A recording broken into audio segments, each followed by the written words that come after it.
കർത്താവിൻ്റെ പരിശുദ്ധമായ നാമം വാഴ്ത്തപ്പെടുമാറാകട്ടെ. അനുഗ്രഹിക്കപ്പെട്ട ഈ സൂം പ്ലാറ്റ്ഫോമിൽ ദൈവജന പഠന ക്ലാസ്സിനായി വന്നിരിക്കുന്ന കർത്താവിൻ്റെ വിലപ്പെട്ട ദാസന്മാർ, മാതാപിതാക്കൾ, സൗരന്മാർ എല്ലാവരെയും യേശുക്രിസ്തുവിന്റെ നാമത്തിൽ ഹൃദയാംഗമായി സ്വാഗതം ചെയ്തുകൊള്ളുന്നു. കഴിഞ്ഞ ദിവസങ്ങളൊക്കെ നമുക്ക് യെഹെസ്കേൽ പുസ്തകത്തിൽ നിന്ന് പഠിക്കുവാൻ കർത്താവ് സഹായിച്ചു. ഇന്ന് രാത്രി വീണ്ടും ദൈവവചന മുമ്പാകെ ആയിരിക്കുന്നു. ഈ രാത്രി എവിടെയായിരുന്നാലും ദൈവത്തിൻ്റെ ആത്മാവിൻ്റെ കൃപ നമ്മുടെ മേൽ വ്യാപരിക്കട്ടെ. ദൈവത്തിൻ്റെ ആത്മാവ് നമ്മെ നേർനിലത്തിൽ വഴി നടത്തുമാറാകട്ടെ. നമ്മൾ യെഹെസ്കേൽ പുസ്തകം 36-ാം അധ്യായത്തിൻ്റെ അവസാന ഭാഗമാണ് പഠിച്ചുകൊണ്ടിരുന്നത്. നമുക്ക് ആ ഭാഗത്തിലേക്ക് ഈ രാത്രി നമ്മുടെ ശ്രദ്ധയെ തിരിക്കാം. 36-ാം അധ്യായത്തിൻ്റെ അവസാന ഭാഗം വരുമ്പോൾ ദൈവം അവരെ നിർമ്മല ജലം കൊണ്ട് ശുദ്ധീകരിച്ച്, പ്രവാസത്തിൽ പോയ ജനത്തെ നിർമ്മല ജലം കൊണ്ട് ശുദ്ധീകരിച്ച് അവരുടെ കല്ലായുള്ള ഹൃദയത്തെ മാറ്റി മാംസമാകുന്ന ഹൃദയമാക്കി തീർക്കുന്നു. അതിനുശേഷം അവരുടെ മേൽ ദൈവത്തിൻ്റെ ആത്മാവിനെ പകരുന്നു.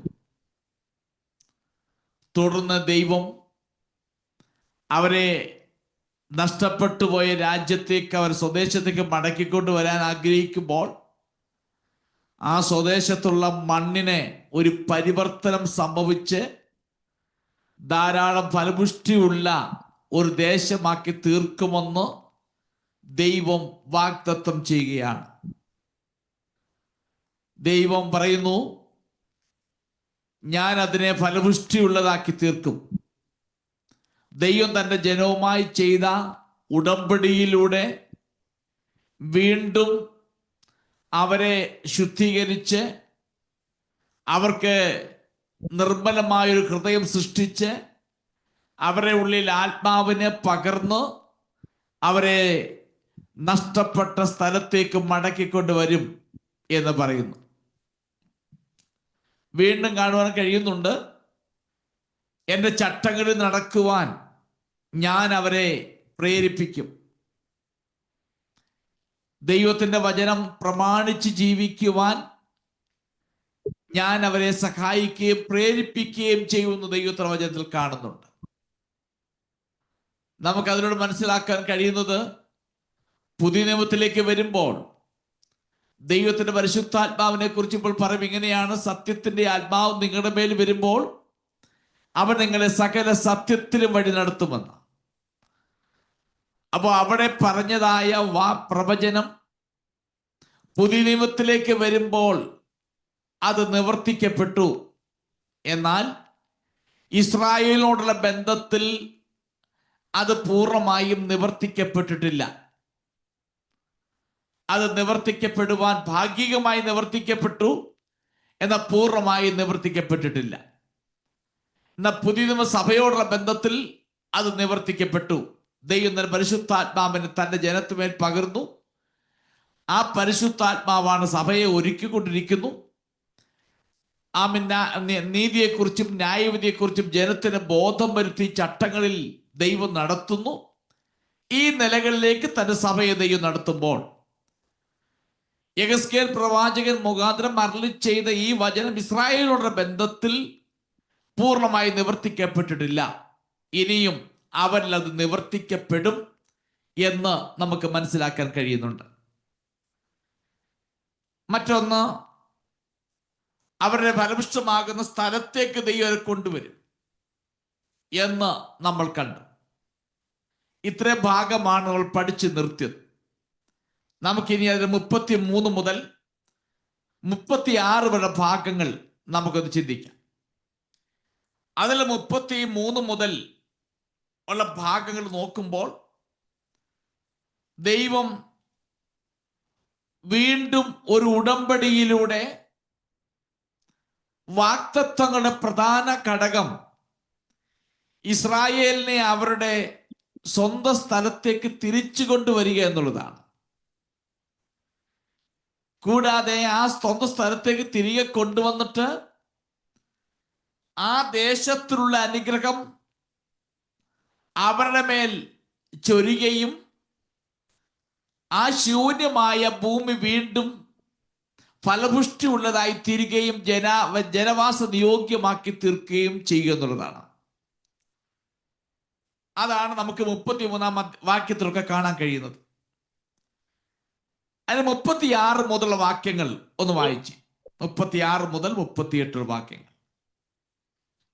ഇടിഞ്ഞു കിടന്നിരുന്ന പട്ടണങ്ങളെ യഹോവയായ ഞാൻ പണിതു, ശൂന്യ പ്രദേശത്ത് നടുതല വെച്ചുണ്ടാക്കി എന്ന് നിങ്ങളുടെ ചുറ്റും ശേഷിച്ചിരിക്കുന്ന ജാതികൾ അന്നറിയും. യഹോവയായ ഞാൻ അരുളി ചെയ്തിരിക്കുന്നു, ഞാൻ നിവർത്തിക്കുകയും ചെയ്യും. യഹോവയായ കർത്താവ് ഇപ്രകാരം അരുളി ചെയ്യുന്നു, ഇസ്രായേൽ ഗൃഹം എന്നോട് അപേക്ഷിച്ചിട്ട് ഞാൻ ഒന്നുകൂടെ ചെയ്യും. ഞാൻ അവർക്ക് ആളുകളെ ആട്ടിൻകൂട്ടത്തെ പോലെ വർദ്ധിപ്പിച്ചു കൊടുക്കും. ശൂന്യമായി പോയിരിക്കുന്ന പട്ടണങ്ങൾ വിശുദ്ധമായ ആട്ടിൻകൂട്ടം പോലെ ഉത്സവങ്ങളിൽ യെരൂശലേമിലെ ആട്ടിൻകൂട്ടം പോലെ തന്നെ മനുഷ്യരാകുന്ന ആട്ടിൻകൂട്ടം കൊണ്ട് നിറയും. ഞാൻ യഹോവ എന്ന് അവർ അറിയും. ഓക്കെ, ഇവിടെ നിങ്ങളുടെ ചുറ്റുമുള്ള അവശേഷിക്കുന്ന ജാതികൾ ഈ രീതി കണ്ടിട്ട് അവരതിൽ അതിശയപ്പെടും. ജാതികൾ അന്നറിയും ഞാൻ യഹോവ എന്ന് അവരറിയും. ഇസ്രായേൽ ജനം നമുക്കറിയാം, പ്രവാസത്തിലേക്ക് പോകുമ്പോൾ ആ പ്രദേശങ്ങൾ മുഴുവനും നശിപ്പിക്കപ്പെട്ടു. യെരൂശലേം ദേവാലയത്തിന്റെ ആ മതിലുകൾ മുഴുവൻ നശിപ്പിച്ച് തീക്കിരയാക്കി ആലയം നശിപ്പിച്ചു. ഏകദേശം 70 വർഷമായി പ്രവാസത്തിൽ കഴിയുകയാണ്. ഇത് മുഴുവൻ പാഴ്ശൂന്യമായി തീർന്ന ഒരു പ്രദേശം പോലെയായി തീർന്നു. എന്നാൽ ഇവിടെ പറയുന്നു, അവിടെ ചുറ്റും ശേഷിക്കുന്ന ജനങ്ങളുടെ ഹൃദയത്തിൻ്റെ അകത്ത് യഹോവയായ ദൈവം ആരാണെന്ന് അറിയത്തക്ക നിലയിൽ ഞാൻ നിങ്ങളെ വീണ്ടും ആ പ്രദേശത്തേക്ക് കൊണ്ടുവരുമെന്ന് ഒരു പുതിയ ഉടമ്പടിയിലൂടെ യഹോവയെ ദൈവം അരുളി ചെയ്യുകയാണ്. ഇസ്രായേലിൽ ദൈവം ഒരു പുതിയ ഉടമ്പടിയിലൂടെയും ദൈവത്തിന്റെ പ്രവൃത്തി ഉറ്റുനോക്കുന്ന ലോകത്തിന് ശക്തമായ ഒരു സാക്ഷ്യമായിരിക്കും. പുതിയ ഉടമ്പടിയുടെ പൂർണ്ണമാകുന്ന ഒരു പ്രവൃത്തിയിലൂടെ ആഗ്രഹിക്കുന്ന ദൈവത്തിന്റെ മഹത്വം പ്രഖ്യാപിക്കുക എന്നുള്ളതാണ്. നമ്മൾ ഇതിനു മുൻപുള്ള വാക്യങ്ങൾ കണ്ടു കഴിഞ്ഞു.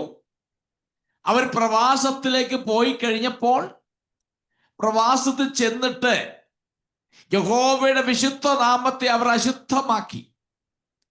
യഹോവ ബലഹീനനാണെന്നും കഴിവില്ലാത്തവനാണെന്നും ഉള്ളതായ ഒരു തെറ്റായ ധാരണ ആ ജാതികളുടെ ഇടയിൽ അവർ പടർത്തി. അതുകൊണ്ട് യഹോവയെ ദൈവം പറഞ്ഞു, ഞാൻ അവരെ പ്രവാസത്തിലും തിരികെ കൊണ്ടുപോകും.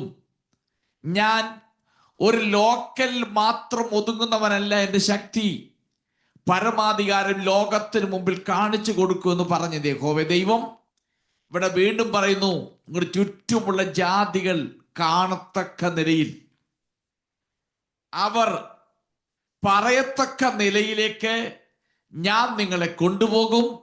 ആ ദേശം ഇപ്പോൾ കാണുന്ന അനുഭവങ്ങളൊക്കെ മാറി ഒരു ഫലപുഷ്ടമാകുന്ന അനുഭവത്തിലേക്ക് മടങ്ങി വരുമെന്ന് വളരെ വ്യക്തമായി ഇവിടെ പറയുന്നുണ്ട്.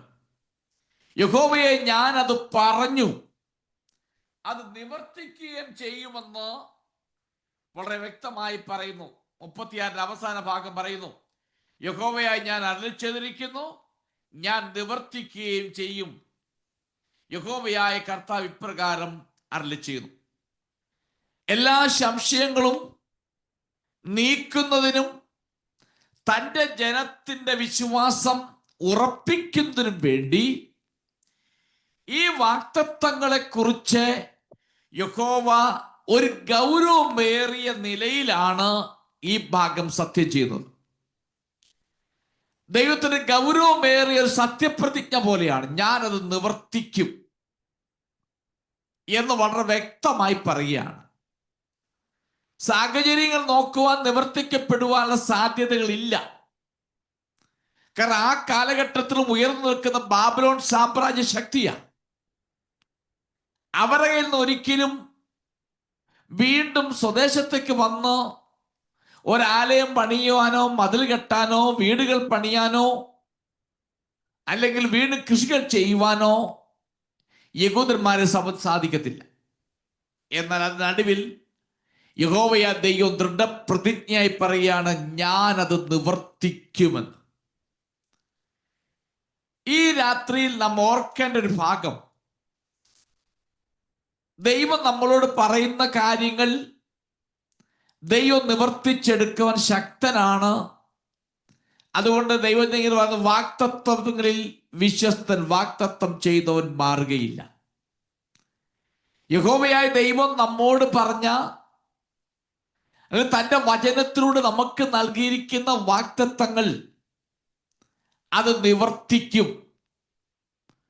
നമ്മുടെ കാൽക്കുലേഷനിൽ, നമ്മുടേതായിരിക്കുന്ന കാഴ്ചപ്പാടിൽ സാഹചര്യങ്ങൾ മുഴുവൻ പ്രതികൂലമായിരിക്കാം. അത് നടപ്പിലാകുവാൻ യാതൊരു സാധ്യതകളും കാണത്തില്ല. അത് അങ്ങനെയുള്ള സാധ്യതയില്ലാത്ത കാര്യങ്ങളെ സാധ്യമാക്കി തീർക്കുവാൻ ദൈവത്തിന് കഴിയും. ദൈവം അത് നിവർത്തിക്കുമെന്ന് ഇവിടെ ഉറപ്പിച്ചു പറയുകയാണ്. അതുകൊണ്ട് എന്നെ കേൾക്കുന്നവരിൽ ദൈവിക വാക്തത്വങ്ങളുടെ നിവൃത്തീകരണത്തിന് കാത്തിരിക്കുന്നെങ്കിൽ ഒരിക്കലും മടുത്തു പോകരുതേ. ദൈവം തന്റെ വാക്തത്വം പറഞ്ഞിട്ടുണ്ടെങ്കിൽ അത് തക്ക സമയത്ത് അത് നിവർത്തിച്ചെടുക്കും. ഇനി നമുക്ക് 37 മുതൽ 38 ഭാഗങ്ങളിലേക്ക് നമുക്ക് പോകാം. ഇവിടെ വായിക്കുന്നു, ആ 37-ാമത്തെ വാക്യം വായിച്ചു. യഹോവയായ കർത്താവ് ഇപ്രകാരം അരുളി ചെയ്യുന്നു, ആ. ഇസ്രായേൽ ഗൃഹം എന്നോട് അപേക്ഷിച്ചിട്ട് ഞാൻ ഒന്നുകൂടെ ചെയ്യും. ഞാൻ അവർക്ക് ആളുകളെ ആട്ടിൻകൂട്ടത്തെ പോലെ വർദ്ധിപ്പിച്ചു കൊടുക്കും.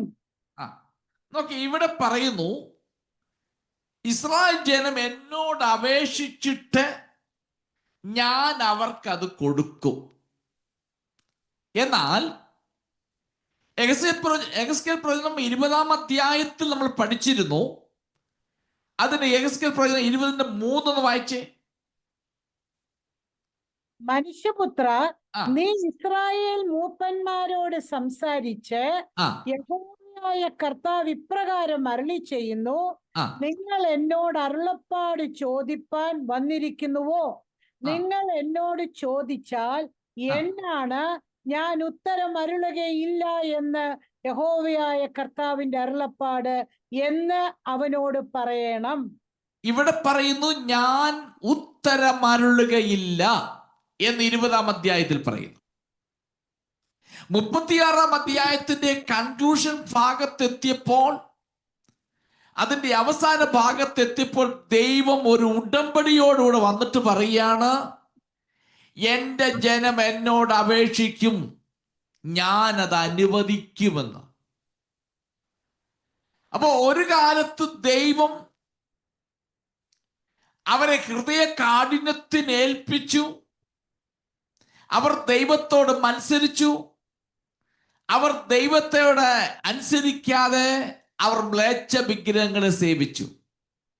ആ സമയത്ത് ദൈവം പറഞ്ഞു, അവർ അരുളപ്പാട് ചോദിക്കാൻ വന്നാൽ ഞാൻ ഉത്തരം കൊടുക്കുകയില്ല.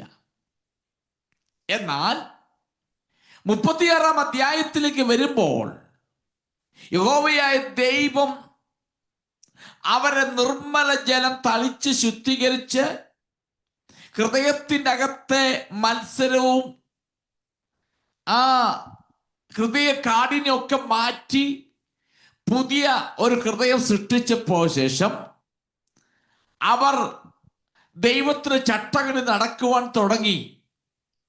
അപ്പൊ പറയാണ്, ഞാൻ അവരപേക്ഷിക്കുമ്പോൾ ഞാൻ അത് അനുവദിച്ചു കൊടുക്കും. പുതിയ ഉടമ്പടിയുടെ വെളിച്ചത്തിൽ പുനഃസ്ഥാപിക്കപ്പെട്ടതും ആഴമേറിയതുമായ ഒരു ബന്ധത്തിലേക്ക് ഇവിടെ വരികയാണ്. ദൈവം പ്രാർത്ഥന എല്ലാവരുടെയും കേൾക്കുന്നില്ല. പാപികളുടെ പ്രാർത്ഥന ദൈവം കേൾക്കുന്നില്ലെന്നാണ് വായിക്കുന്നത്. എന്നാൽ നമ്മൾ ചിന്തിക്കും, ഞാനത് ആഗ്രഹിച്ച് എനിക്ക് ലഭിച്ചു. ദൈവം എല്ലാ മനുഷ്യരും പറയുന്നു, ഞാൻ പ്രാർത്ഥിച്ചു, ഞാൻ അത് ചെയ്തു, ഞാൻ ഇത് ചെയ്തു, ദൈവം എൻ്റെ പ്രാർത്ഥന കേട്ടു. അപ്പൊ വാസ്തവത്തിൽ നീ പ്രാർത്ഥിച്ചതിന് ലഭിച്ച മറുപടി അല്ല അത്. അത് ദൈവത്തിന്റെ നീതിയാണത്. ദൈവത്തിന്റെ ജനം എന്ന നിലയിൽ ദൈവം കാണിക്കുന്ന ദൈവത്തിന്റെ നീതി.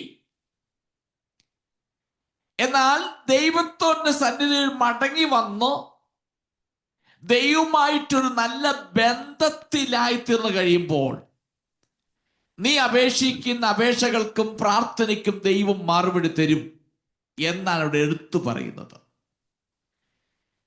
ഇവിടെ പുതിയൊരു ഉടമ്പടിയിലൂടെ പുനഃസ്ഥാപിക്കപ്പെട്ടതും ആഴമേറിയതുമായൊരു ബന്ധമാണിത്. പിതൃപുത്ര ബന്ധമെന്ന് വേണേൽ പറയാം. ഇടയനും ആടുകളും തമ്മിലുള്ള ബന്ധമെന്ന് വേണേൽ പറയാം. ഈ നിലയിൽ ഇവിടെ ഇസ്രായേൽ ജനത്തെ ഒരിക്കൽ കൂടെ ഉറപ്പിച്ച ബന്ധത്തെക്കുറിച്ച് പറയുകയാണ്. അവർക്കും പറയാൻ കഴിയും അബ്രഹാമിന്റെ ദൈവമെന്നും ഇസഹാക്കിന്റെ ദൈവം യാക്കോബിന്റെ ദൈവം എന്നൊക്കെ അവർക്ക് പറയാൻ കഴിയും.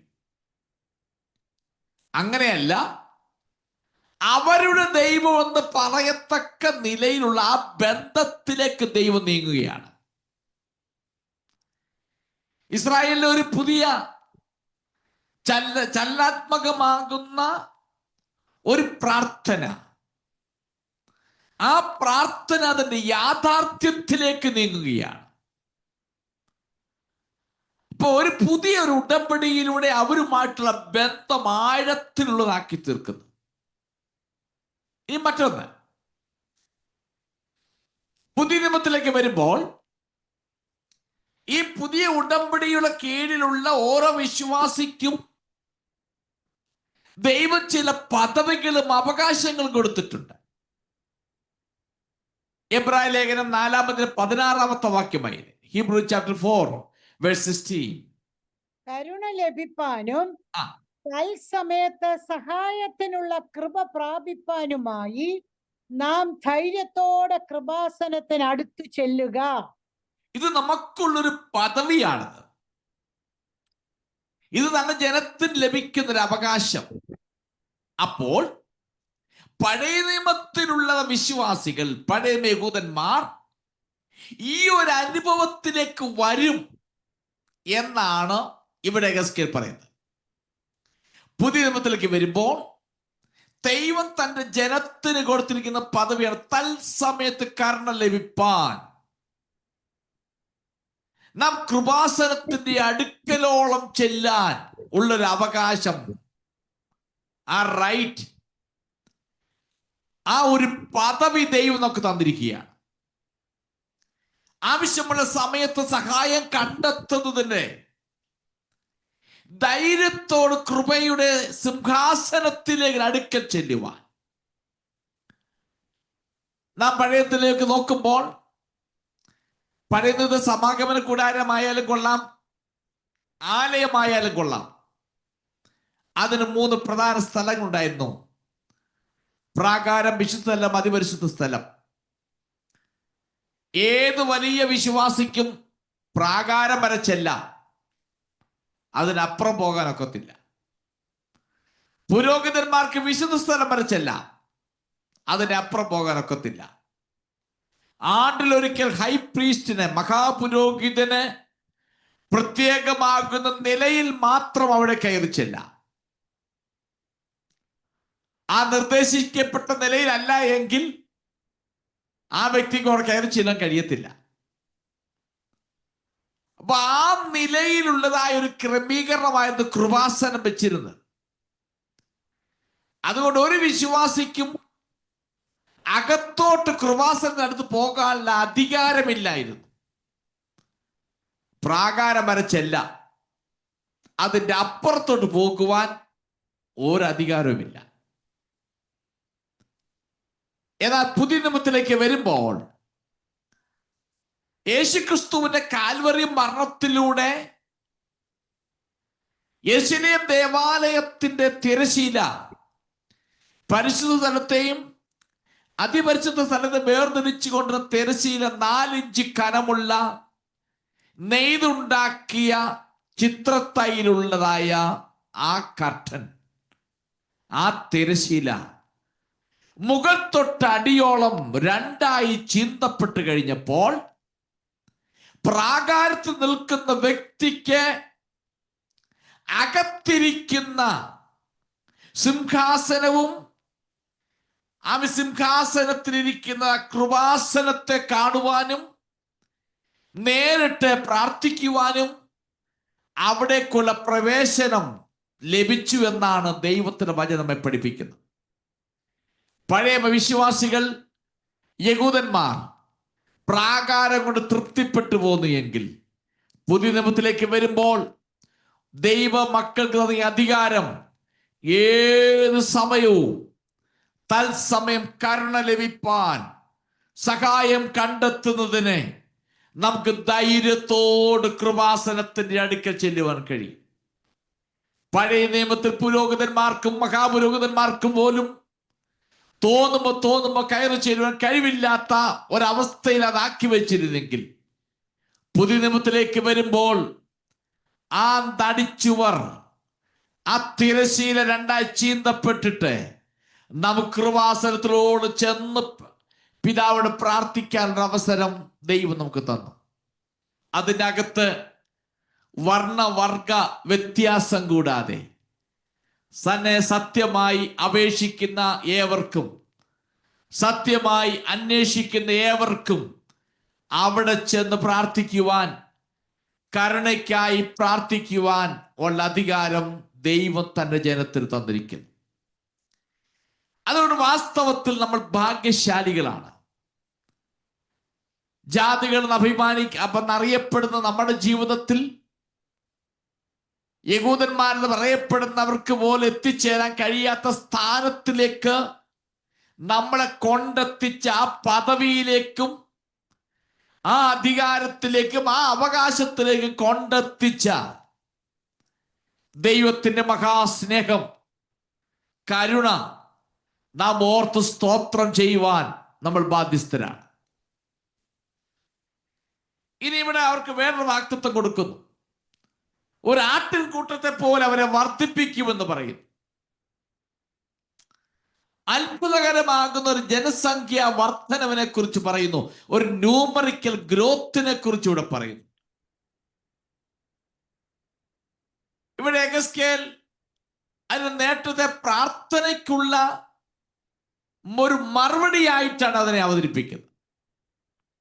വരും കാലങ്ങളിൽ ഇസ്രായേൽ ജനത്തിനിടയിൽ വരാൻ പോകുന്ന ന്യൂമറിക്കൽ ഗ്രോത്തിനെ ഒരു പ്രാർത്ഥനയ്ക്കുള്ള മറുപടിയായിട്ടാണ് യെഗസ്കേൽ ഇവിടെ അവതരിപ്പിക്കുന്നത്. ഒരാട്ടിൻകൂട്ടത്തിന്റെ വർധനവ് പ്രാർത്ഥനയുമായി ബന്ധപ്പെട്ടിരിക്കുന്നു എന്ന് ദൈവം വാഗ്ദത്തം ചെയ്യുകയാണ്. നമുക്കത് 38-ാമത്തെ വാക്യത്തിലേക്ക് ഒന്ന് വരാം. ആ ഭാഗം ഒന്ന് വായിച്ചു. ശൂന്യമായി പോയിരിക്കുന്ന പട്ടണങ്ങൾ വിശുദ്ധമായ ആട്ടിൻകൂട്ടം പോലെ ഉത്സവങ്ങളിൽ യെരൂശലേമിലെ ആട്ടിൻകൂട്ടം പോലെ തന്നെ മനുഷ്യരാകുന്ന ആട്ടിൻകൂട്ടം കൊണ്ട് നിറയും. ഞാൻ യഹോവ എന്ന് അവർ അറിയും. ഇവിടെ വായിക്കുന്നു, ശൂന്യമായി പോയ പട്ടണങ്ങൾ വിശുദ്ധമാകുന്ന ആട്ടിൻകൂട്ടങ്ങൾ കൊണ്ട് നിറയും. നമുക്കറിയാം, പ്രവാസത്തിലേക്ക് പോയി 70 വർഷം കഴിഞ്ഞപ്പോൾ പ്രത്യേകമാകുന്ന ഒരു കൽപ്പന പ്രകാരം യഹൂദന്മാർ അവിടെ നിന്നെല്ലാം തിരികെ വന്നു, ആലയം പണിതു, അവർ വർദ്ധിക്കുവാൻ തുടങ്ങി, അവർ വളരുവാൻ തുടങ്ങി. വീണ്ടും ആലയങ്ങൾ സ്ഥാപിക്കപ്പെട്ടു, കാര്യങ്ങൾ അതിന് ഭംഗിയായി മുൻപോട്ട് പോയി. എന്നാൽ AD 70 വന്നപ്പോൾ ആ ആലയം വീണ്ടും പൂർണ്ണമായി നശിക്കപ്പെട്ട് ലോകത്തിന്റെ പല ഭാഗങ്ങളിലേക്കും അവർ ചിന്നിച്ചെതിറിപ്പോയി. എന്നാൽ 1948 ഇസ്രായേൽ രാഷ്ട്രം രൂപം കൊണ്ടതിന് ശേഷം ലോകത്തിൽ പല ഭാഗങ്ങളിൽ ചിതറപ്പെട്ടു പോയ യഹൂദന്മാർ വീണ്ടും അവർ സ്വന്തം രാജ്യത്തേക്ക് അവർ മടങ്ങി വന്നു. ഇവിടെ വായിക്കുന്ന പോലെ ഒരു ന്യൂമറിക്കലാകുന്ന വലിയൊരു ഗ്രോത്ത് ഇസ്രായേലിൽ ഉണ്ടായിട്ടുണ്ട്. ആടുകളുടെ എണ്ണം വളരെയധികം വർദ്ധിച്ചു. മനുഷ്യർ ആകുന്ന ആട്ടുംകൂട്ടങ്ങൾ കൊണ്ട് നിറയുന്ന നിലയിൽ ആ രാജ്യം മുഴുവൻ ജനങ്ങളെ കൊണ്ട് നിറഞ്ഞ് വിവിധ രാജ്യങ്ങളിൽ പോയവരെല്ലാം മടങ്ങി വന്നു. ഇതിനകത്ത് ഒരു ഭാഗം ഇതുവരെ നിവർത്തിക്കപ്പെട്ടിട്ടില്ല. ആ ഭാഗം ആട്ടിൻകൂട്ടം പോലെ ദേശങ്ങളിൽ യെരുശലേമിലെ ആട്ടിൻകൂട്ടം പോലെ തന്നെ മനുഷ്യരാകുന്ന ആട്ടിൻകൂട്ടങ്ങൾ കൊണ്ട് നിറയും എന്ന് പറയുന്ന ആ വാക്തത്വം ഇതുവരെ നിവർത്തിക്കപ്പെട്ടിട്ടില്ല. AD 70 പോയിട്ട് തിരികെ വന്നു. എന്നാൽ ഇതുവരെ യെരുശലേമിൽ ഈ ആട്ടിൻകൂട്ടങ്ങളെല്ലാം കൊണ്ട് നിറയുന്ന ഒരു അനുഭവത്തിലേക്ക് ഇതുവരെ വന്നിട്ടില്ല. ഇന്ന് യഹൂദന്മാർ ഇസ്രായേലിൽ കാണുന്ന യുദ്ധങ്ങളും യുദ്ധശ്രുതികളും എല്ലാം അവിടെ ഒരുമിച്ച് കൂടുവാനുള്ള ക്രമീകരണത്തിന് വേണ്ടിയുള്ള കാൽച്ചുവടുകളാണതെല്ലാം. ഇതുവരെയും യെരുശലേം ദേവാലയം നിന്നിരുന്ന സ്ഥലം അവർ കിട്ടിയിട്ടില്ല. അതിനുവേണ്ടിയുള്ള ബദ്ധപ്പാടിലാണ് ഈ യുദ്ധങ്ങളെല്ലാം പിൻപിലുള്ള പ്രധാനപ്പെട്ട കാര്യം. പണ്ട് യെരുശലേം ദേവാലയം യെരുശലേമിൽ നിലനിന്ന പോലെ അവർക്ക് ആലയം പണിയണം. പണ്ട് ഉത്സവങ്ങൾ നടത്തിയതുപോലെ ഉത്സവങ്ങൾ കൊണ്ടാടണം. അത് ഇതുവരെ പൂർണ്ണമായി നിവർത്തിക്കപ്പെടാത്തത് കൊണ്ട് അതിന്റെ ക്രമീകരണത്തിലേക്ക് വഴി തെളിയിച്ചു വിടുന്നതാണ് ഇന്ന് കാണുന്ന യുദ്ധങ്ങളുമെല്ലാം. ഇതെല്ലാം ഒരു സുപ്രഭാതത്തിലുള്ള ദിനങ്ങളിൽ നടത്തപ്പെടും. അവർക്ക് ആ സ്ഥലം കിട്ടും, അവർ ആലയം പണിയും. എന്നാൽ നാം മുൻപോട്ട് പഠിച്ചു വരുമ്പോൾ പിന്നെയും യഹൂദന്മാർ പീഡിപ്പിക്കപ്പെടുന്നതായി കാണുന്നു. എന്നാൽ വീണ്ടും ഒരുമിച്ച് കൂടുതൽ ദിവസമുണ്ട്.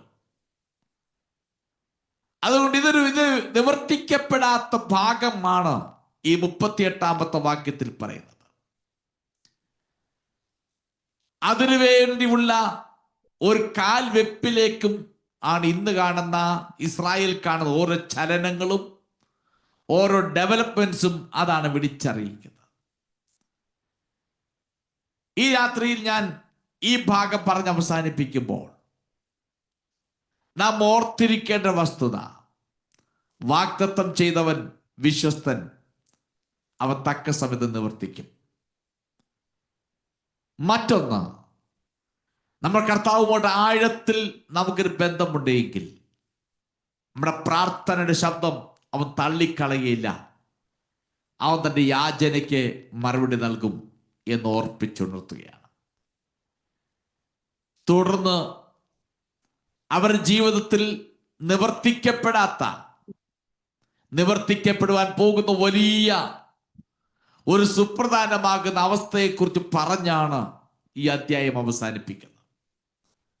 നമുക്കിനിയും 37-ാമത്തെ അധ്യായത്തിലേക്ക് നമുക്ക് പ്രവേശിക്കാം. 37-ാം അധ്യായം നിങ്ങൾ പലർക്കും സുപരിചിതമാണ്. നിങ്ങൾ വായിച്ചിട്ടുള്ളതും അനേക ദേവദാസന്മാർ ഇതിൽ നിന്ന് മെസ്സേജുകൾ കൊടുത്തിട്ടുണ്ട്. നിങ്ങളെ പലപ്പോഴും ചിന്തിപ്പിച്ചിട്ടുള്ളതും സന്തോഷിപ്പിച്ചുള്ള വേദഭാഗമായിരിക്കാം ഇത്. നമുക്ക് പ്രാർത്ഥനയോടുകൂടെ ഈ അധ്യായത്തിലേക്ക് നമുക്ക് പ്രവേശിക്കാം. ഈ അധ്യായത്തിൽ നമുക്കൊരു പേര് കൊടുക്കാം, ഉണങ്ങിയ അസ്ഥികളുടെ താഴ്വര എന്ന് വേണേ പറയാം. The valley of dry bones എന്ന് വേണം നമുക്ക് അതിനെ വിളിക്കാം. നമുക്ക് ആരംഭമായിട്ട് അതിൻ്റെ 1 മുതൽ 3 വരെ വാക്യങ്ങൾ ഒന്ന് വായിക്കാം. എഗസ്കേൽ ചാപ്റ്റർ 37 വേഴ്സസ് 1 to 3. യഹോവയുടെ കൈ എന്റെ മേൽ വന്നു, യഹോവയുടെ ആത്മാവിൽ എന്നെ പുറപ്പെടുവിച്ച് താഴ്വരയുടെ നടുവിൽ നിർത്തി. അത് അസ്ഥികൾ കൊണ്ട് നിറഞ്ഞിരുന്നു. അവൻ എന്നെ അവയുടെ ഇടയിൽ കൂടി ചുറ്റി ചുറ്റി നടക്കുമാറാക്കി. അവ താഴ്വരയുടെ പരപ്പിൽ എത്രയും അധികമായിരുന്നു. അവ ഏറ്റവും ഉണങ്ങിയിരുന്നു. അവൻ എന്നോട്, മനുഷ്യപുത്ര, ഈ അസ്ഥികൾ ജീവിക്കുമോ എന്ന് ചോദിച്ചു. അതിന് ഞാൻ, യഹോവയായ കർത്താവേ, നീ അറിയുന്നു എന്ന് ഉത്തരം പറഞ്ഞു. ഓക്കെ, ഇവിടെ ഒരു ദർശനത്തിൽ താൻ കണ്ടത് യെഹെസ്കേൽ ഇവിടെ രേഖപ്പെടുത്തുന്നതാണ്. ഇസ്രായേലിന്റെ ഭാവിയെ കുറിച്ചുള്ള ഒരു ദർശനമാണിത്. ആ ദർശനമാണ് ദൈവം നൽകിയത്. ആ ദർശനത്തിൽ ദൈവത്തിന്റെ ആത്മാവ് യെഹെസ്കേൽ ഒരു വലിയ താഴ്വരയിലേക്ക് കൊണ്ടുവന്നു. ആ താഴ്വരയിൽ എന്താണെന്ന് ഉള്ളത് കാണുവാൻ ദൈവത്തിന്റെ ആത്മാവ് യെഹെസ്കേലിനെ താഴ്വരയിലേക്ക് കൊണ്ടുപോയി.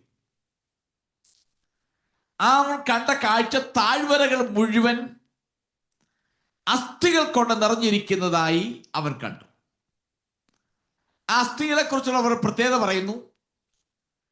അത് വളരെ വരണ്ടതായിരുന്നു, ഉണങ്ങിയിരുന്നു എന്ന് വായിക്കുന്നുണ്ട്. ഉണങ്ങിയിരുന്നു, ഡ്രൈ ആയിരുന്നു. അപ്പൊ അതിന്റെ അർത്ഥം ഈ അസ്ഥികൾ ഒരു കാലത്ത് ജീവിച്ചിരുന്നു. അപ്പൊ ആ ആളുകൾ മരിച്ചിട്ട് വളരെ വർഷങ്ങളായി എന്ന് ആ ഭാഗം എടുത്തു കാണിക്കുന്നുണ്ട്. നമുക്കിനി പതുക്കെ ഓരോ വാക്യങ്ങളിലേക്ക് നമുക്ക് പോകാം. 1-ാം വാക്യത്തിൽ വായിക്കുന്നത്, യഹോവയുടെ കൈ എൻ്റെ മേൽ വന്നു. യെഹെസ്കേലിന്റെ ശ്രദ്ധേയമാകുന്ന ഈ പ്രവചന അനുഭവത്തെ പ്രത്യേകമായ ഒരു ദർശനം എന്ന് വിളിക്കുന്നില്ല. കാരണം നമ്മൾ മുൻപുള്ള അധ്യായങ്ങൾ വായിക്കുമ്പോൾ അവൻ ദർശനത്തിൽ എനിക്ക് കാണിച്ചു തന്നു. ദർശനത്തിൽ അവൻ എന്നോട് പറഞ്ഞു. ഇങ്ങനെ എടുത്തെടുത്ത് പറയുന്നുണ്ട്. എന്നാ ഇവിടെ വരുമ്പോൾ യഹോവയുടെ കൈ എൻ്റെ മേൽ വന്നു എന്ന് പറയുന്നു. എന്നാൽ ദർശനത്തിൽ എൻ്റെ മേൽ എന്നെ കൊണ്ടുപോയെന്നോ ദർശനത്തിൽ ഞാൻ കണ്ടെന്നൊന്നും ഇവിടെ രേഖപ്പെടുത്തിയിട്ടില്ല. പക്ഷേ ഈ വാക്യം നമ്മൾ പഠിച്ചു വരുമ്പോൾ മനസ്സിലാക്കാൻ കഴിയുന്നത്, യഹോവയുടെ ആത്മാവിനാൽ യെഹെസ്കേൽ പുറത്തു വന്നു. ആയിരിക്കുന്ന ആ ഭവനത്തിൽ നിന്നും ദൈവത്തിന്റെ ആത്മാവനെ പുറത്തു കൊണ്ടുവന്നു. തുടർന്നുള്ള കാര്യങ്ങൾ യെഹെസ്കേൽ തൻ്റെ അക്ഷരികമാകുന്ന കണ്ണിലൂടെ അല്ല അത് കാണുന്നത്, മറിച്ച് ആത്മാവിൽ അത് ദർശനത്തിൽ കാണുന്നതായിട്ടാണ് നമുക്ക് ഈ ഭാഗം വായിക്കുമ്പോൾ മനസ്സിലാക്കുന്നത്. ദർശനമാണെന്ന് ഒരിക്കലും അവിടെ രേഖപ്പെടുത്തിയിട്ടില്ല.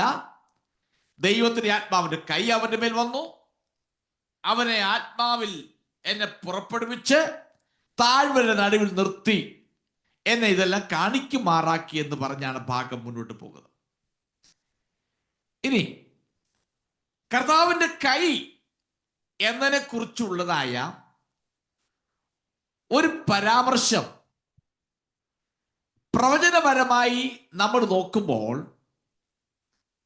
അതൊരു ആനന്ദത്തിന്റെയും പ്രചോദനത്തെയും സൂചിപ്പിക്കുന്നതായിട്ടാണ് നമ്മൾ പ്രവചന പുസ്തകങ്ങളിലൂടെ നമുക്ക് മനസ്സിലാക്കാൻ കഴിയുന്നത്.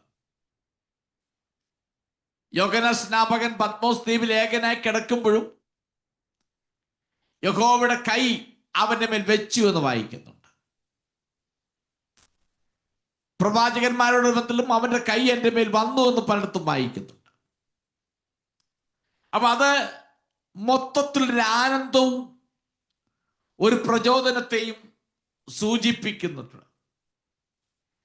യെഹെസ്കേൽ കർത്താവിന്റെ ആത്മാവിൽ, അതായത് ദർശനത്തിലൂടെ ദൈവം അവനെ പുറത്തു കൊണ്ടുപോവുകയും താഴ്വരയിൽ കൊണ്ട് നിർത്തുകയും ചെയ്തു. ഈ വാക്യം താഴ്വര നടുവിൽ നിന്ന് വായിക്കും. അത് അസ്ഥികൾ കൊണ്ട് നിറഞ്ഞിരുന്നു എന്ന് എടുത്തു പറയുന്നുണ്ട്. അപ്പൊ യെഹെസ്കേൽ ഒരു വലിയ വിശാലമാകുന്ന ഒരു താഴ്വര കണ്ടു. ഇത് ശരിക്കും ഒരു മരണ താഴ്വരയാണെന്ന് വേണമെങ്കിൽ പറയാം. ചില ആളുകൾ ഇത് പറഞ്ഞ അക്ഷരികമാകുന്ന ഇങ്ങനെ താഴ്വര ഉണ്ടെന്നും ഒന്നൊക്കെ പറഞ്ഞ് കേട്ടിട്ടുണ്ട്. എനിക്ക് അതിനെക്കുറിച്ച് വ്യക്തമായൊരു അറിവില്ല, അതുകൊണ്ട് ഞാൻ ആ ഭാഗത്തേക്ക് പോകുന്നില്ല. ആ താഴ്വര അടിഭാഗത്തോട്ട് പോകുന്തോറും മനുഷ്യ അസ്ഥികളാൽ നിറഞ്ഞു കിടക്കുകയാണ്. മനുഷ്യ അസ്ഥികളെ കൊണ്ട് നിറഞ്ഞിരിക്കുകയാണ്. യെഹെസ്കേലിന് ചുറ്റും ഒരു വലിയ അസ്ഥി കൂമ്പാരങ്ങൾ കിടക്കുന്ന അതിന്റെ നടുവിലാണ് യെഹെസ്കേൽ നിൽക്കുന്നത്. ഈ അസ്ഥികൾ പ്രതിനിധാനം ചെയ്യുന്നത് മരിച്ചവരായ ഒരു കൂട്ടം ആളുകളെയാണ്. അത് മാത്രമല്ല, ഇതിനെക്കുറിച്ച് ചരിത്രപരമായി പഠിച്ചു വരുമ്പോൾ വളരെ അപമാനിതരായ ഒരു കൂട്ടം ജനങ്ങളാണ് ഈ മരിച്ചു കിടക്കുന്നതെന്നാണ് പണ്ഡിതന്മാർ അഭിപ്രായപ്പെടുന്നത്. കാരണം പുരാതന ഇസ്രായേലിന്റെയും പുരാതന മധ്യപൂർവ ദേശങ്ങളിൽ, അതായത് ഏൻഷ്യന്റ് നിയർ ഈസ്റ്റ്, ഈ ഭാഗങ്ങളിലുള്ള ആളുകളുടെ ഒരു പഴയ വിശ്വാസമാണ് ഒരു വ്യക്തി മരിക്കുമ്പോൾ ആ വ്യക്തിയെ മറവ് ചെയ്യാതെ, ശവം അത് അടക്കാതെ എവിടെയെങ്കിലും വലിച്ചെറിഞ്ഞ് അതിന്റെ അവശിഷ്ടങ്ങൾ മറവ് ചെയ്യാതെ കിടക്കുകയാണെങ്കിൽ അവർ വിശ്വസിക്കുന്നത് ആ വ്യക്തി ഒരു അപമാനിതനാണ് എന്നാണ് അവർ വിശ്വസിക്കുന്നത്. അതുകൊണ്ട് ഇവിടെ അസ്ഥികൾ മറവ് ചെയ്തിട്ടില്ല. ഈ അസ്ഥികൾ ഇങ്ങനെ എല്ലാവരും കാണത്തക്ക നിലയിൽ ഇങ്ങനെ ഡ്രൈ ആയിട്ട് ഇങ്ങനെ കിടക്കുകയാണ്. അതുകൊണ്ട് ഈ മരിച്ച ആളുകൾ പ്രതിദാനം ചെയ്യും, ഈ അസ്ഥികൾ പ്രതിദാനം ചെയ്യുന്ന ഒന്ന് അപമാനിതരായ, അപമാനിക്കപ്പെട്ട ആളുകളാണ്. അവർക്ക് ശരിയായ നിലയിലുള്ള സംസ്കാരം നിഷേധിക്കപ്പെട്ടിരുന്നു. അവർക്കത് വ്യക്തമായി ലഭിച്ചില്ല എന്നൊരു കാര്യമാണ് ഇതെടുത്ത് കാണിക്കുന്നതെന്നാണ് പണ്ഡിതന്മാർ അഭിപ്രായപ്പെടുന്നത്. കാരണം ആ കാലഘട്ടത്തിലുള്ള ജനത്തിന്റെ ചിന്താഗതി അതാണ്. ഒരു വ്യക്തി അല്ലെങ്കിൽ ആ സമൂഹം അപമാനിക്കപ്പെട്ടവരാണെങ്കിൽ അവർ ശരീരം മറവ് ചെയ്യത്തില്ല, അതിന് ശരീരഭാഗങ്ങൾ വെളിയിൽ കിടക്കും എന്നാണ്. നമുക്ക് മുൻകാലങ്ങളിലുള്ള മുൻ അധ്യായങ്ങൾ പഠിച്ചപ്പോൾ അതിൽ സോറിനോടും ഏദോമിനോടും ഈജിപ്തിനോടൊക്കെ യഹോവയായ ദൈവം ന്യായവിധിയെക്കുറിച്ച് പറയുമ്പോൾ പറയുന്നുണ്ട്, നിന്റെ ശവങ്ങൾ ആരും അടക്കം ചെയ്യുകയില്ല, നിന്റെ നിഗതന്മാർ മരുഭൂമിയിൽ കിടക്കും, കാട്ടുമൃഗങ്ങൾക്ക് ഇരയാകും, ആരും അവരെ അടക്കുകയില്ല എന്നൊക്കെ നമ്മൾ ഭാഗം നമ്മൾ പഠിച്ചു. ഞാൻ ആ സമയത്ത് വ്യക്തമായി പറഞ്ഞതാണ്, അതിൻ്റെ അർത്ഥം അവർ അപമാനിക്കപ്പെടുന്ന നിലയിലേക്ക് നീങ്ങും എന്നാണ് ആ ഭാഗങ്ങൾ ഞാൻ പഠിപ്പിച്ചപ്പോൾ വ്യക്തമായി പറഞ്ഞതാണ്. ഞാൻ അതുകൊണ്ട് ആ ഭാഗത്തേക്ക് പോകുന്നില്ല. അപ്പൊ അതുകൊണ്ട് ഈ അസ്ഥി കഷ്ണങ്ങൾ ഇങ്ങനെ താഴ്വരയിൽ ഇങ്ങനെ എല്ലാവരും കാണത്തക്ക നില കിടക്കുന്നത് കൊണ്ട് ഇത് എടുത്തറിയിക്കുന്നത് ഒന്ന്, ഇത് അപമാനിതരായ ഒരു കൂട്ടം ജനത്തെ കാണിക്കും. രണ്ട്, ഇത് വരണ്ട് കിടക്കുന്നതിനാൽ കുറേയേറെ നാളുകളായി ഇത് മരിച്ചവരാണ്. തീർച്ചയായും അത് വളരെ വരണ്ടതാണ്. ജീവനുള്ള ശരീരമോ അവിടെ ശ്വാസമോ കൂടാതെ അസ്ഥികൾക്ക് ജീവിക്കാൻ കഴിയത്തില്ല. അതുകൊണ്ട് ഇതൊന്നുമില്ലാത്ത ചത്തു കിടക്കുന്ന അസ്ഥികൾ, ജീവനില്ലാത്തത്. ഉണങ്ങിയ അസ്ഥികൾ എന്ന് പറയുമ്പോൾ വളരെ കാലങ്ങളായി മരിച്ച് ചത്തുപോയവരാ. നമുക്കറിയാം, ജീവൻ പോകുമ്പോൾ അവസാനം അവശേഷിക്കുന്നതാണ് ഈ അസ്ഥികൾ എന്ന് പറയുന്നത്. ഏതെങ്കിലും ജീവൻ ഉണ്ടായിരുന്നു എങ്കിൽ അവർ വെറും എല്ലുകളായി അവശേഷിക്കുകയില്ലായിരുന്നു. അപ്പോൾ ഇത്രയും കാലം ചത്തുകിടക്കുന്ന, ജീവനില്ലാത്ത, ഉണങ്ങിക്കിടക്കുന്ന ഈ അസ്ഥികൾ വീണ്ടും ജീവിക്കുമെന്ന് പറയുന്ന യാതൊരു പ്രതീക്ഷയും കാണുന്നവർക്കുണ്ടാകത്തില്ല. ഇനി യാതൊരു കാരണവശാലും ഇതിന് ജീവിക്കുവാൻ സാധ്യതയില്ല, അഥവാ സാധിക്കുമെന്നൊരു പ്രതീക്ഷ ഒരിക്കലും ഈ അസ്ഥികളെ കാണുന്നവർക്കുണ്ടാകത്തില്ല. ഈ അസ്ഥികളെ കാണുന്നവർക്കൊരിക്കലും ഇത് ജീവിക്കുമെന്ന് പറയുവാൻ കഴിയുന്നതിനുള്ള പ്രത്യാശയോ ഒരു പ്രതീക്ഷയോ ഉണ്ടാകത്തില്ല. ആ നിലയിൽ കിടക്കുന്ന അസ്ഥികൂമ്പാരം. ആ അസ്ഥികളെ നോക്കിയിട്ടാണ് യഹോവയെ ദൈവം ചോദിക്കുന്നൊരു ചോദ്യം: ഈ അസ്ഥി കഷ്ണങ്ങൾ ജീവിക്കുമോ? അടുത്തിടെ മരിച്ചുപോയ ഒരു മൃതദേഹം എങ്ങനെയെങ്കിലും പുനർജീവിക്കുമെന്ന് ഒരാൾക്ക് പ്രതീക്ഷിക്കാം. നമുക്കറിയാം, ലാസർ മരിച്ചപ്പോൾ യേശു വന്നപ്പോൾ മാർത്ത പറഞ്ഞു, ഒടുക്കത്തെ നാളിൽ അവൻ ഉയർത്തെഴുന്നേൽക്കുമെന്ന് പറഞ്ഞു. അപ്പോൾ അവർക്ക് പ്രതീക്ഷയുണ്ട്, ഒടുക്കത്തെ നാളിൽ പ്രതീക്ഷിക്കും. നന്നായി മറവ് ചെയ്താണ്, ഒടുക്കത്തെ നാളിൽ ഉയർത്തെഴുന്നേൽക്കുന്ന പ്രതീക്ഷയുണ്ട്. എന്നാൽ ഈ അസ്ഥികൾ കാണുന്നവർക്ക് അങ്ങനെ പ്രതീക്ഷയില്ല. വേർപെട്ട അസ്ഥികളാൽ ജീവിക്കുമെന്ന് പ്രതീക്ഷിക്കുന്നില്ല. ഈ ചോദ്യത്തിന് ഉത്തരം കണ്ടെത്തുവാൻ കഴിയുന്ന നിലയിൽ ഒരു മറുപടിയാണ് യെഹെസ്കേൽ പറഞ്ഞത്: യഹോവ ദൈവമേ, നിനക്കതറിയാം. ഞാൻ വാക്കിടെ അവസാനിപ്പിക്കുകയാണ്. നാം മനസ്സിലാക്കേണ്ട വസ്തുത, ഒന്ന്, അപമാനിതരായി കിടക്കുന്ന; രണ്ട്, ഒരു പ്രതീക്ഷയുമില്ലാത്ത, ഇങ്ങനെ കിടക്കുന്ന ഒരു താഴ്വരയിൽ കൊണ്ടുപോയിട്ടാ ചോദിക്കുന്നത് ഇത് ജീവിക്കുമോ എന്ന്. നാം മനസ്സിലാക്കേണ്ട വസ്തുത, യെഹെസ്കേൽ കൊടുത്ത മറുപടി നെഗറ്റീവിന്റെ അല്ല. ദൈവമേ, നിനക്ക് അറിയാം, നീ അറിയുന്നു എന്നുത്തരം കൊടുത്തു. അതിന്റെ അർത്ഥം അസ്ഥികളിൽ അവന് പ്രതീക്ഷയോ വിശ്വാസമില്ല. എന്നാൽ അവനോട് അരുളി ചെയ്ത ദൈവത്തിൽ ഒരു വിശ്വാസവും പ്രത്യാശയും ഉള്ളത് കൊണ്ട് പറയാം: കർത്താവേ, നിനക്കറിയാം ഇതിനെന്ത് സംഭവിക്കുമെന്ന്. ഇന്ന് രാത്രിയിൽ എനിക്ക് ദൈവജനത്തോട് ഞാനൊരു പറയട്ടെ. നമ്മുടെ ജീവിതത്തിൽ പലതും അസ്തമിച്ചു പോയിരിക്കാം, പ്രതീക്ഷകൾ മുഴുവൻ നഷ്ടപ്പെട്ടതായിരിക്കാം, അപമാനിതരായിരിക്കാം. എന്നാൽ ദൈവം ഇടപെട്ട് കഴിയുമ്പോൾ നമ്മുടെ അപമാനങ്ങളും നിന്ദകളും എല്ലാം മാറി നാം ഒരു നല്ല നിലയിലേക്കായി തീരും എന്നൊരു ഉത്തമ ബോധ്യം ഈ രാത്രി നിങ്ങൾക്കുണ്ടാകട്ടെ.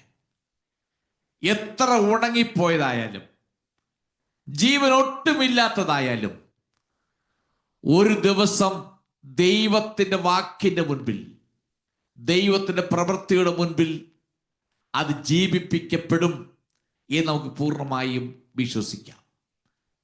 എന്നാൽ നമുക്ക് ആ വസ്തുതകളിലല്ല വിശ്വാസം. നമ്മളോട് പറയുവാൻ പറഞ്ഞ ദൈവത്തിൽ വിശ്വാസമുണ്ടെങ്കിൽ, നമ്മുടെ ചുറ്റും കിടക്കുന്ന ജീവനൊട്ടുമില്ലാതെ, ഇനി ഒരു പ്രതീക്ഷയുമില്ലാതെ കിടക്കുന്നതിനെ പ്രതീക്ഷ ഉണ്ടാക്കി അതിനെ ജീവിപ്പിച്ചെടുക്കുവാൻ ദൈവത്തിന് കഴിയും എന്ന് രാത്രിയിൽ നന്നായി മനസ്സിലാക്കിക്കൊള്ളുവാൻ കഴിയും. നമുക്ക് ഉറച്ചു വിശ്വസിക്കാം. അതുകൊണ്ട് നമ്മുടെ ജീവിതത്തിൽ മുൻപിൽ പലപ്പോഴും എന്നേക്കുമായി നഷ്ടപ്പെട്ട വഴികളായിരിക്കാം, എന്നേക്കുമായി അടഞ്ഞതായിരിക്കാം, ഇനി ഒരിക്കലും അതിനകത്ത് ജീവിക്കാൻ സാധ്യതയില്ല എന്ന് വിധി എഴുതിയതായിരിക്കാം, വലിച്ചെറിയപ്പെട്ടതും അവമാനിക്കപ്പെട്ടതുമാകാം. അതെല്ലാം മാനിക്കപ്പെടുന്നൊരു ദിവസമുണ്ട്. അതെല്ലാം വീണ്ടും ഉയർത്തെഴുന്നേൽക്കുന്നൊരു ദിവസമുണ്ട്.